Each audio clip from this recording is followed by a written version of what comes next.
Have you ever faced a moment where you had almost nothing left, and still, something in your heart asked you to give?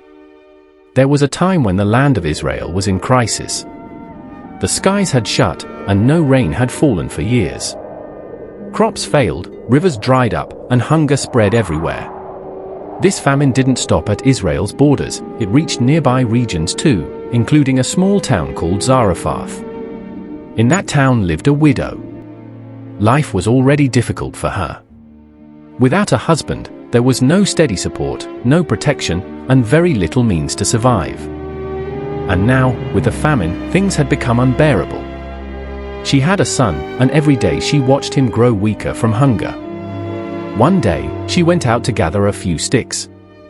Not to cook a feast, not even a full meal, just enough to make one last piece of bread. In her house, there was only a handful of flour left in a jar and a little oil in a jug. That was all she had. She had already made up her mind. This would be their last meal. After this, they would simply wait to die. As she was gathering the sticks, a man approached her. He looked like a traveler, dusty and tired, but there was something different about him. This was Elijah, a prophet of God, though she didn't know it yet. He called out to her, asking for a little water to drink. Even in her desperate situation, she didn't refuse. She turned to get it for him. But then he called again, asking her to bring him a piece of bread as well.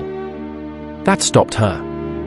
She turned back and spoke honestly, without hiding her pain.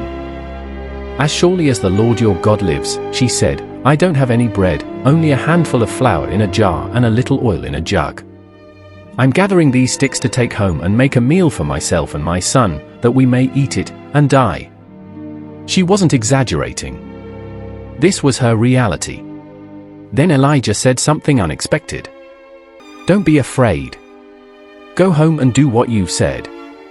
But first, make a small loaf of bread for me from what you have and bring it to me. Then make something for yourself and your son." It didn't make sense. Give first, when you barely have enough. But Elijah continued, giving her a promise. He said that the Lord, the God of Israel, had declared that the jar of flour would not be used up and the jug of oil would not run dry until the day rain returned to the land.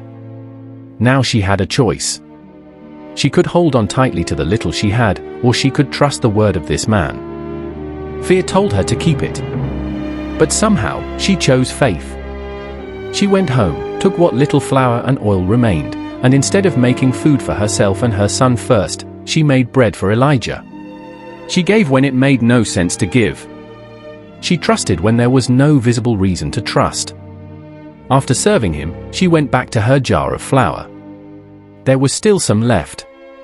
She checked the oil, still there.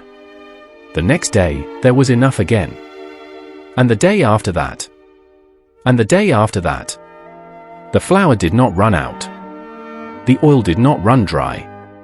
Day after day, there was always enough, not more than she needed, but never less. God provided for her one day at a time. But after some time, tragedy struck again. Her son became sick, very sick. And then he stopped breathing. He died. After everything she had been through, after choosing to trust, after seeing God provide, now this. She was overwhelmed with grief and confusion. She turned to Elijah and cried out, asking why this had happened, wondering if her suffering was a punishment. Elijah didn't argue with her. He simply asked her to give him the boy. He carried the child upstairs, laid him on the bed, and cried out to God.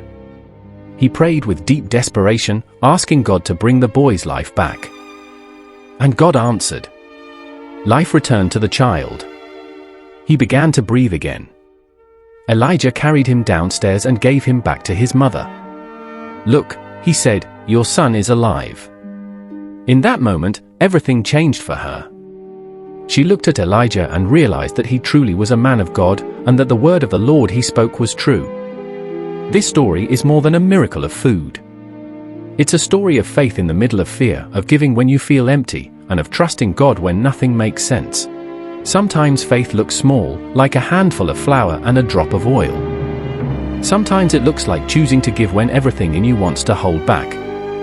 And sometimes it looks like believing that even when something feels completely lost, God still has the power to bring it back to life. So if you ever find yourself at the edge, feeling like you have nothing left, remember this widow. When you trust God with what little you have, He can turn it into more than enough. Thanks for watching. Please don't forget to like, share, comment and subscribe. Stay blessed.